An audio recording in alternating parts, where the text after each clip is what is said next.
सभी को नमस्कार। स्वागत है एक बार और आप सबका हमारे इस YouTube चैनल सक्सेस विद शिशिर में। और इससे पहले मैंने मैथ का बेसिक क्लास 1 पढ़ाया था जिसमें संख्याओं के बारे में बताया था। आज मैं मैथ का बेसिक क्लास 2 बताऊंगा जिसमें आपको जो आगे आप गणित बनाएंगे, चाहे प्रतियोगिता परीक्षा की तैयारी के लिए बनाएं या फिर एकेडमिक के लिए बनाएं, तो उसमें गणित के जो जो टर्म आते हैं उस सभी टर्म के बारे में बताऊंगा जिसका कि आपको आगे उपयोग होगा। तो आइए आज हम मैथ का बेसिक क्लास 2 बताएंगे आप लोगों को। Basic class 2। अब इस मैथ के बेसिक क्लास 2 में जो जो टर्म आते हैं जनरली गणित में, मैं उन सब टर्मों को डिस्क्राइब करूंगा। जैसे आपको सुनने को मिलेगा चर मान। चर मान यानी कि वेरिएबल्स। अब ये चर मान किसे कहते हैं? तो वैसी संख्या जिसका मान बदलते रहता है, जैसे कि कभी a हो गया, b हो गया या x हो गया, y हो गया। किसी भी समीकरण में कभी x का मान जो है वह 3 आ जाएगा, कभी y का मान जो है वो 1/5 आ जाएगा, कभी m का मान जो है वो -2 आ जाएगा। तो ये जो इसके मान बदलते रहते हैं जगह जगह से, इसलिए इस सभी को कहा जाता है चर मान। जैसे a हो गया, b हो गया, x, y, a, b, c, d जो भी हो गया, ये सब सारे कहलाते हैं चर मान। दूसरा टर्म आपको सुनने को मिलेगा गणित की भाषाओं में अचर मान। अब जो चर नहीं होगा उसको अचर कहेंगे, अचर मान यानी कि कांस्टेंट। अब अचर मान किसे कहते हैं? तो जिसका मान कभी नहीं बदलता है। जैसे अगर हम कह देते हैं कि 6, ये 6 जो है वो कभी 7 नहीं हो सकता, या फिर 6 कभी 3 नहीं हो सकता है। ये 6 जहां भी रहेगा वो 6 का ही मान डिनोट करेगा, इसलिए इसको बोलते हैं अचर मान। इसका मान नहीं बदलता यानी कि कांस्टेंट रहता है, इसलिए इसको तो जितनी भी संख्याएं हैं, मान लो हमने कह दिया 12, हमने कहा 7, तो ये सब सारी संख्याएं जो है या क्या कहलाएगी? ये कांस्टेंट कहलाएगी, इसका मान कभी नहीं बदलेगा। तो ये हो गया चर मान और ये अचर मान। अब आइए अगला टर्म है हमारा जोड़ का प्रतीक अवयव। जो सब चीजों का यूज हमको गणित में होगा उन सभी चीजों को बताऊंगा मैं। ये है जोड़ का प्रतीक अवयव, यानी कि इनवर्स एलिमेंट ऑफ एडिशन। ये जोड़ का प्रतीक अवयव क्या चीज होता है? तो जब कोई संख्या और को दूसरी संख्या में जोड़ा जाता है और उन दोनों संख्याओं का योग हमको 0 प्राप्त हो जाए। एक संख्या को जब दूसरी संख्या में हम जोड़ें और उन दोनों संख्याओं का योग 0 प्राप्त हो जाए तो उसको हम कहेंगे कि जोड़ का प्रतीक अवयव है। जैसे एग्जाम्पल के लिए आप देख लीजिए, जैसे 5 है, अगर इस 5 में हम -5 को जोड़ते हैं तब हमारा क्या होता है? 0 हो जाता है। तो ये संख्या आपस में 5 और -5 आपस में जोड़ का प्रतीक अवयव कहलाएगी। जैसे अगर हम बोले a का प्रतीक अवयव बताइए क्या होगा? प्रतीक अवयव बताइए क्या होगा a का? तो a का प्रतीक अवयव जो है वो -a होगा। क्यों होगा -a? इसलिए होगा -a क्योंकि जब हम a को प्लस a को -a में जोड़ते हैं तो दोनों का वैल्यू हो जाता है 0। अभी हमने इसके बारे में बताया आपको कि जब हम किसी संख्या को दूसरी संख्या में जोड़ते हैं तो वैसी स्थिति में जब दोनों का जोड़ 0 हो जाए तो एक संख्या दूसरी संख्या का प्रतीक अवयव कहलाएगा। तो ये हो जाएगा जोड़ का प्रतीक अवयव। इसी के आगे है हमारा ठीक, अभी हमने जोड़ का प्रतीक अवयव देखा, अब देखते हैं हम लोग गुणा का प्रतीक अवयव। ये है इनवर्स एलिमेंट ऑफ मल्टीप्लीकेशन। अब गुणा का प्रतीक अवयव क्या चीज होता है? तो गुणा का प्रतीक अवयव वो होता है कि जब किसी संख्या को किसी दूसरे संख्या से गुणा करने पर गुणनफल 1 प्राप्त हो जाए। जैसे कि मैंने a को a को जो है 1/a से गुना करने पर 1 हुआ है, तो a और ये 1/a ये एक दूसरे का आपस में गुना का प्रतिअवयव कहलाएगा। अगर आपको क्वेश्चन में पूछे कि 5 का गुना का प्रतिअवयव कितना होगा, गुना का प्रतिअवयव कितना होगा, का प्रतिअवयव कितना होगा, तो 1/5 हो जाएगा। अगर m का पूछे कि गुना का प्रतिअवयव क्या हो जाएगा, तो 1/m हो जाएगा। क्यों होगा, क्योंकि अगर हम m को 1/m से गुना करेंगे तो ये कटने के बाद 1 हो जाता है, तो ये संख्या आपस में क्या कहलाएगी, एक दूसरे का गुना का प्रतिअवयव। तो देखिए कभी कभी प्रश्न ये भी पूछ सकता है कि ये सब आपका बेसिक क्लास 6, 7 से लेकर के और 9, 10 से लेकर के कॉम्पिटिटिव एग्जाम सभी जगह पूछे जाते हैं। मान लीजिए हमें ये कहा गया प्रश्न में कि a का जोड़ का प्रतिअवयव और गुना का दोनों लिखिए, तो a ही संख्या है, जोड़ का प्रतिअवयव क्या हो जाएगा, a का जोड़ का प्रतिअवयव a माइनस a और a का गुना का प्रतिअवयव हो जाएगा 1/a। हमको लगता है कि अब आप लोग समझ गए होंगे कि जोड़ का प्रतिअवयव में प्लस है तो माइनस हो जाएगा, माइनस है तो प्लस हो जाएगा, और गुना के प्रतिअवयव में ऊपर का नीचे, नीचे का ऊपर हो जाता है। अगर हमको पूछा गया कि 3/4 का जोड़ का प्रतिअवयव क्या होगा, तो हम बताएंगे -3/4, और अगर हमको पूछा गया कि 5/6 का गुना का प्रतिअवयव कितना होगा, तो ये हो जाएगा 6/5, ये उल्टा हो जाता है। यानी कि अब ध्यान रखिए, जोड़ के प्रतिअवयव में प्लस का चिन्ह माइनस में, माइनस का चिन्ह प्लस में, और गुना के प्रतिअवयव में हर अंश हर हो जाता है, हर अंश हो जाता है। मेन यही बातें हमको समझना था। उसके बाद हम लोग आ जाते हैं, आप लोगों को सहचर नियम, बंटन नियम, वितरण नियम, ये सब भी गणित में आते हैं और उस समय में आपको समझ में नहीं आएगा, इसलिए मैं बेसिक क्लास में इसकी चर्चा कर देना उचित समझता हूं। तो आइए हम लोग देखते हैं विशुद्ध मान या परम मान, यानी कि एब्सोल्यूट वैल्यू। अब ये किसे कहते हैं, तो वैसा मान, इसका या निरपेक्ष मान भी कहा जाता है, तो वैसा मान जिस संख्या का प्लस या माइनस चिन्ह को हम हटा करके जो शुद्ध रूप से हमें प्राप्त होता है उसे कहते हैं हम लोग विशुद्ध मान। जैसे मैंने लिखा -11, 11 को ये दोनों तरफ से ये इस तरह से घेरा हुआ है, इसका जब वैल्यू निकालेंगे तो 11 होगा। 11 होगा मतलब इसके अंदर चाहे प्लस का सिंबल हो और या फिर माइनस का सिंबल हो, दोनों स्थिति में इसका मान क्या होगा, 11 ही होगा।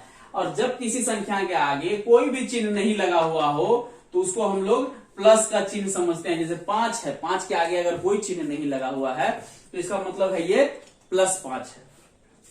तो विशुद्ध मान क्या हो जाएगा, यानी कि उसका प्लस या माइनस चिन्ह हटा करके जो मूल रूप से मान प्राप्त होगा उसको हम कहेंगे विशुद्ध या परम मान कहेंगे।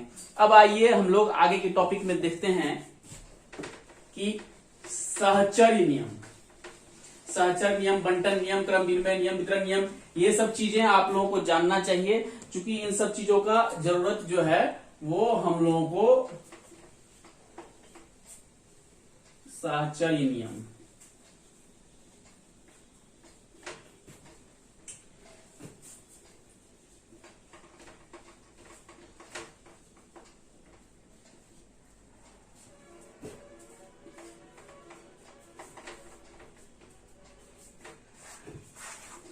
अब देखिए ये सहचर्य नियम क्या चीज होता है।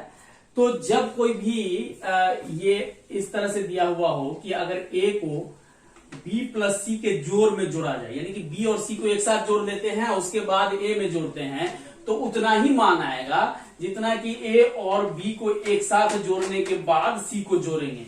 यानी तीनों में जो है, आप कॉमन सेंस की बात है समझ सकते हैं, ये तीनों का जोड़ इस तीनों के योग के बराबर होगा, लेकिन करने का तरीका ये है कि b और c को एक साथ रखा गया है और a को अलग रखा गया है। इसमें a और b को एक साथ रखा गया है और c को अलग रखा गया है, लेकिन दोनों स्थिति में जो है ये मान समान आएगी। तो ये पूछेगा कि ये किस नियम के तहत लिखा गया है, तो ये सहचर्य नियम के तहत लिखा गया। सहचर्य नियम में कौन सा, तो ये हो जाएगा जोड़ का सहचर्य नियम, क्योंकि इसमें जो है आप देख सकते हैं कि प्लस का सिंबल बना हुआ है।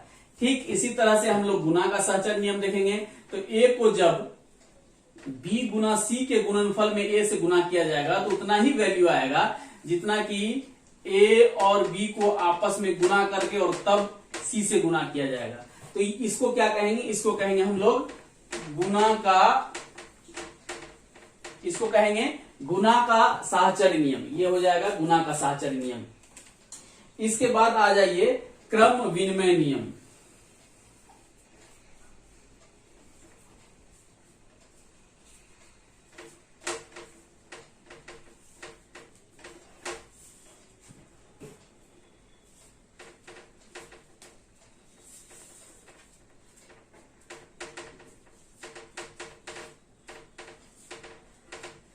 अब नाम से ही स्पष्ट है, क्रम विनिमय नियम यानी कि कम्यूटेटिव लॉ, यानी कि क्रम को उल्टा कर देना, विनिमय कर देना है। अगर हम लिखते हैं कि a प्लस बी, तो ये क्या हो जाएगा, इसको ऐसे भी लिख सकते हैं b प्लस ए। दोनों स्थिति में मान क्या होगा, समान है, लेकिन क्रम उल्टा दिया गया, इधर a पहले है, इधर a बाद में आ गया है। इसको कहेंगे हम जोड़ का क्रम विनिमय नियम।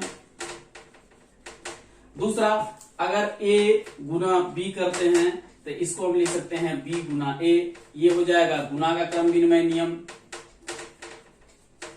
तो ये कोई खास नहीं है, केवल क्रम को उल्टा कर दिया गया है, यानी कि पहले वाले को बाद में, बाद वाले को पहले लिख दिया गया है। तो ये हो जाएगा तुम आपका क्रम विनिमय नियम।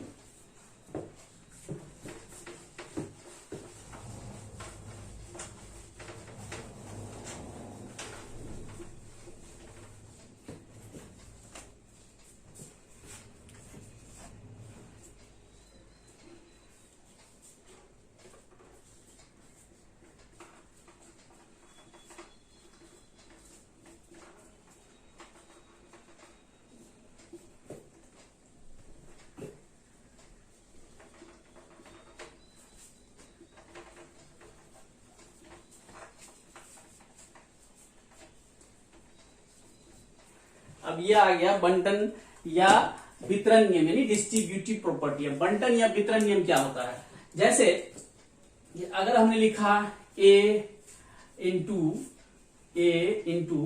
बी प्लस सी, अब इसको जो है ये गुना के रूप में, या नहीं भी रहता है तो समझते हैं हम लोग कि गुना का सिंबल छुपा हुआ है, इसको हम लोग विस्तारित करके लिख सकते हैं। यानी कि इसको एक बार इससे गुना करेंगे और दूसरी बार इससे गुना करेंगे, यानी कि ए बी प्लस ए सी, ये जो हो जाता है ये कहलाता है बंटन या वितरण, यानी कि फैला करके लिख दिया गया है। इसको इस दोनों में ए कॉमन लेकर के इस तरह से लिखा हुआ है। अगर इसको इस तरह से विस्तारित रूप में लिखते हैं तो उसका इंग्लिश होता है डिस्ट्रीब्यूटिव प्रॉपर्टी, यानी कि वितरण या बंटन नियम कहते हैं। ठीक है, तो जनरली जो सब यूज होता है उस सब चीजों को हम बता रहे हैं इसमें। अब कुछ चीजें जो आपको गणित बनाने में ध्यान रखना चाहिए कि अगर प्लस है, प्लस को प्लस से गुना करते हैं तो प्लस आता है, माइनस को माइनस से गुना करते हैं तो प्लस आता है, लेकिन अगर प्लस को माइनस से गुना करते हैं तो माइनस आता है, माइनस को प्लस से गुना करते हैं तो माइनस आता है, प्लस को प्लस से भाग देते हैं तो प्लस आता है, और माइनस को माइनस से भाग देते हैं तो प्लस आता है। अब प्लस को माइनस से भाग देते हैं, प्लस को माइनस से भाग देते हैं तो माइनस आता है, या माइनस को प्लस से भाग देते हैं तो माइनस आता है। ये देखिए, ये भी चीजें आपको जाननी चाहिए। जब आप गणित बनाएंगे तो समीकरण के दौरान इन सब चीजों का सामना आपको करना पड़ेगा, इसलिए मैंने बेसिक क्लास में वो सारी चीजों को समेटने का कोशिश किया है जो आपको आगे बनाने में किसी भी प्रकार की कठिनाई ना हो। इस चीज में एक चीज आप गौर कीजिए कि जब ये दोनों समान होते हैं, ये दोनों समान होते हैं तो प्लस का चिन्ह आता है, और जब ये दोनों भिन्न होते हैं, ये दोनों भिन्न भिन्न है, देख लीजिए, तो फिर क्या आता है, माइनस का चिन्ह आता है। यानी कि अगर प्लस प्लस रहेगा, चाहे गुना होगा या भाग हो तो प्लस का सिंबल होगा, या फिर माइनस माइनस है तो गुना हो या भाग हो तो प्लस का सिंबल होगा। और अगर अल्टरनेट है, प्लस है एक तरफ माइनस है, और बीच में चाहे गुना का सिंबल हो या भाग का सिंबल हो, तो वैसी स्थिति में माइनस का चिन्ह होता है। इस चीज को आप लोग याद रखिए। ये सब चीजें जो है वो आपको आगे काम आएगी। इसके बाद कुछ चीजें हैं जो चीजें आप लोग को और मैं बता देना चाहता हूं इस बेसिक क्लास में। इसके अलावा जैसे कुछ चीजों को आप लोग याद रखिए। ये हो गया milli, centi, deci, metre, deca hecto kilo. आइए अब हम जो समझते हैं milli, centi, deci, metre, deca, hecto, kilometre.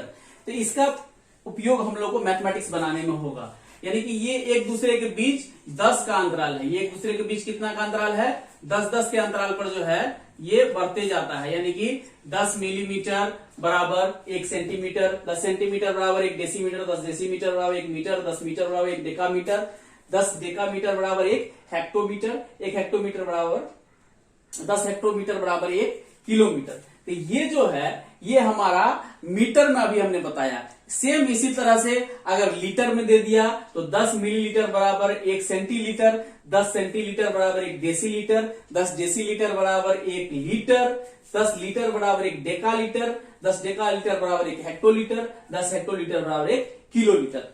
अगर इसी को हमको ग्राम में दे दिया तो 10 मिलीग्राम बराबर 1 सेंटीग्राम, 10 सेंटीग्राम बराबर 1 डेसीग्राम। इस चीज को याद रखिए। यानी कि बेसिक चीज यही है। इसको चाहे तो अगर लीटर में दे दे या फिर मीटर में दे दे और या फिर ग्राम में दे दे, ये तीनों में दे दे तो हमको डरना नहीं है। बस बेसिक चीज इसी पर जो है 10-10 के अंतराल पर सॉल्व करते जाना है।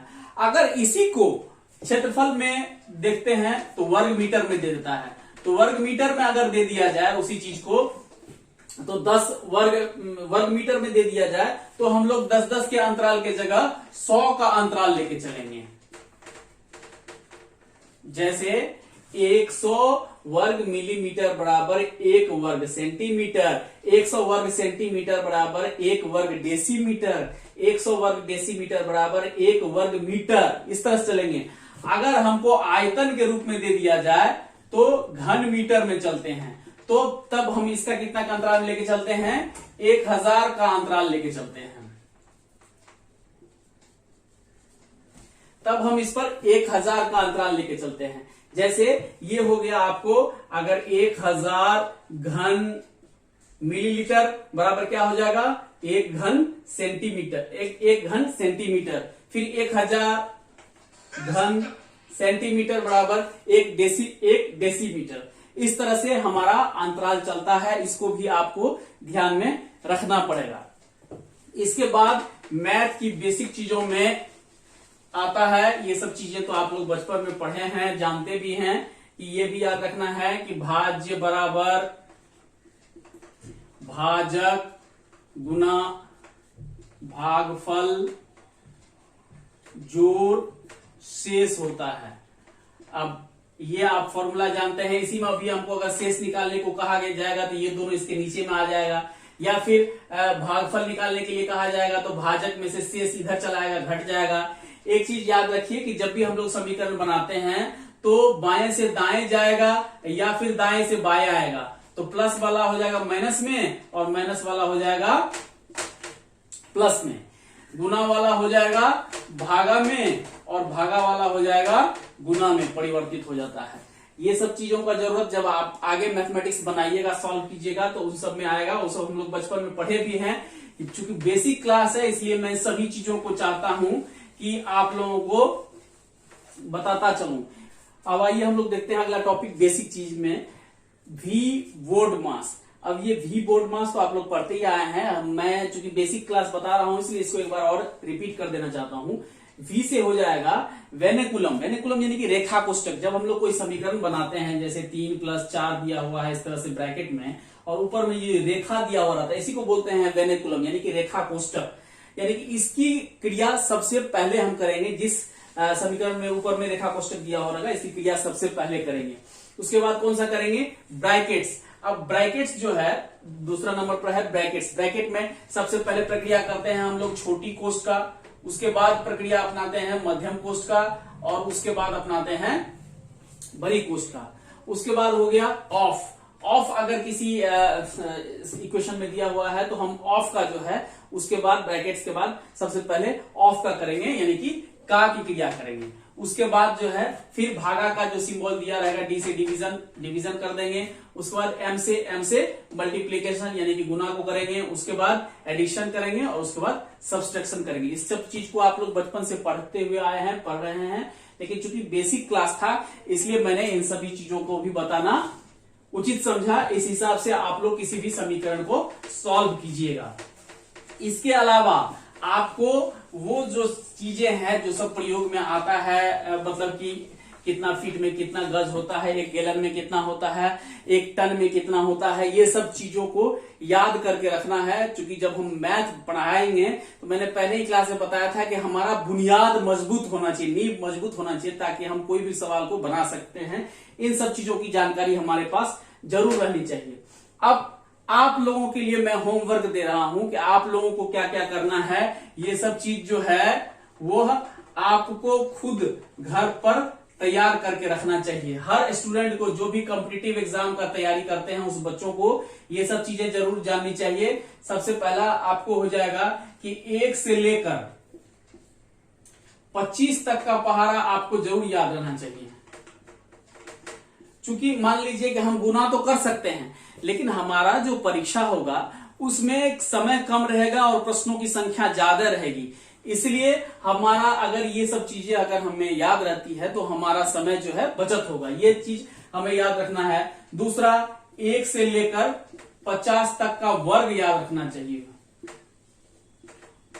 वर्ग निकालने का मैं भी फॉर्मूला बताऊंगा, या बहुत सारे किताब में अवेलेबल है, लेकिन निकालने के लिए नहीं है। अगर हमको पूछ दिया जाए कि 35 का वर्ग कितना हो जाएगा तो 1225 हमारे जुबान पर आना चाहिए इस तरह से। तो 1 से 50 तक का कम से कम, अगर 100 तक का याद करते हैं तो और अच्छी बात है, लेकिन कम से कम 50 तक का वर्ग आपको जरूर याद रहना चाहिए। तीसरा, 1 से 20 तक का घन,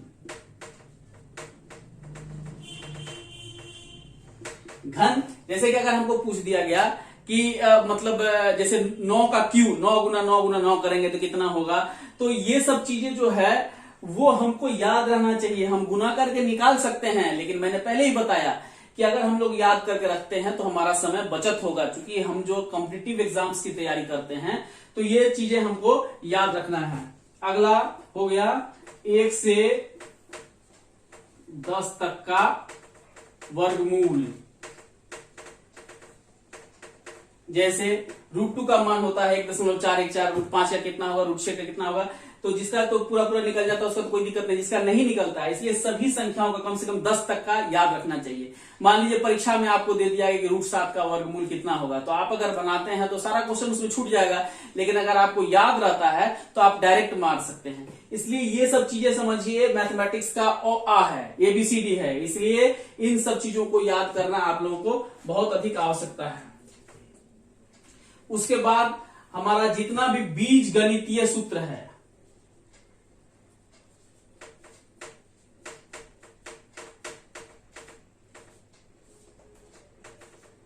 बीज गणितीय सूत्र जितना है वो भी हमें याद रहना चाहिए। जैसे वो a+b का होल स्क्वायर हो, या a+b का होल क्यूब हो, या a² - b² हो। क्योंकि उन सभी चीजों का इम्प्लीमेंटेशन हमारा मैथमेटिक्स का जब हम बनाएंगे तो सभी चीजों का प्रयोग करना पड़ेगा हमको। इसलिए जो भी बीज गणितीय सूत्र है वो सब चीज हमको याद रहना चाहिए। उसके बाद हमने पहले ही बताया कि 1 क्विंटल में कितना टन होता है, कितना मन होता है, या फिर आपको जो है सेंटीमीटर, फीट, गज, जो भी चीज है ये सब चीजें हमको याद रहना चाहिए। क्योंकि जब हम बनाएंगे कि 1 मीटर में 100 सेंटीमीटर होता है तो ये हमको खोजना नहीं पड़े, हमारे जुबान पर आ जाना चाहिए। तो ये सब चीजों को आप घर पर कंप्लीट कीजिएगा, और आपका ये मैथ का जो बेसिक चीज है उसमें को मैंने इन दोनों क्लास में खत्म कर दिया है। अब आगे के वीडियो में मैं प्रतिशत चैप्टर से आप लोगों को नियमित रूप से पढ़ाना शुरू करूंगा, जिसमें आप लोगों को जो भी समस्या होगी वो मैं दूर करने का प्रयास करूंगा। बहुत बहुत धन्यवाद। जय हिंद।